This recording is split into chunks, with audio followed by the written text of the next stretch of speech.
ছাত্র আন্দোলনে বাংলাদেশের শতাধিক ছাত্রের মৃত্যু ঘটেছে।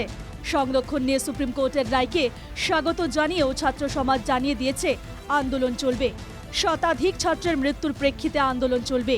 এই পরিস্থিতিতে সেখানকার অনেক ভারতীয় ছাত্র দেশে ফিরেছেন।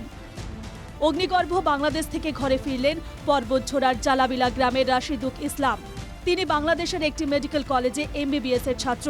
রাশিদুক জানালেন, পৰিস্থিতি তাতে মানে এই প্ৰটেষ্ট চলি আছিলে জব কোটা ৰিজাৰ্ভেশ্যন লৈ।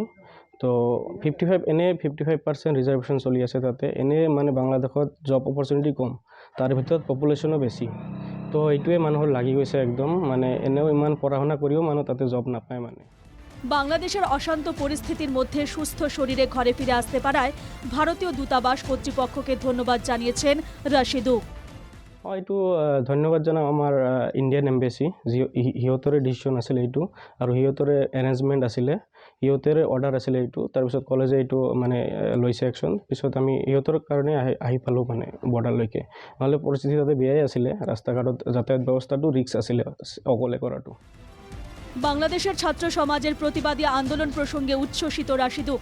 তিনি এই প্রসঙ্গে বলেন, ইটোতে মানে যিমানখিনি ওলাই গৈছে সিহঁতে কোনেও মৰাৰ ভয় খোৱা নাই।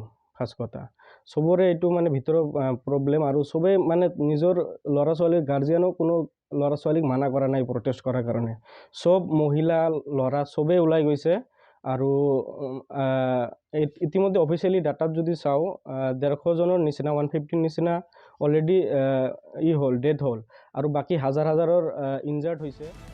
সুস্থ শরীরে ফিরে এসেছেন দক্ষিণ শালমারার ফকিরগঞ্জের ওয়াহাব বাজারের মনোয়ার হোসেন। বাংলাদেশের ময়নামতি মেডিকেল কলেজে MBBS পড়ছেন তিনি। ঘরে ফেরার প্রসঙ্গে তিনি জানান, ভাবলাম যে এটা 2-1 দিনে শেষ হয়ে যাবো আর কি, প্রবলেমটা আমরা আসতে চাইলাম না আর কি। সবাই যখন সিনিয়র আমাদেরকে বললো না তোমরা যাও, চলে যাও এখান থেকে, যে কোনো সময় তোমাদের উপরে মানে এটা ইফেক্টটা পড়তে পারে। তখন ইফেক্টটা বাংলাদেশের স্টুডেন্টের উপরে পড়বো, তখন ইফেক্টটা আমাদের উপরেও পড়তে পারে। তখন তো ওরা বাঁচবো না, এগুলা কোনটা বাংলাদেশ কোনটা ইন্ডিয়ান। তখন আমরা ভাবলাম আমরা চলে আসি। তখন আমরা মানে আমাদের কোনো প্রবলেম ছাড়াই আমরা চলে আসছি আর কি। সকলের অভিজ্ঞতা আলাদা হলেও তারা সকলেই ভারতীয় এবং বাংলাদেশে পড়তে গিয়েছেন। বিশেষ পরিস্থিতিতে দেশে ফিরতে হয়েছে সবাইকে। সকলের আশা দ্রুত সব শান্ত হয়ে আসবে এবং ফের তারা ক্লাসে ফিরতে পারবেন।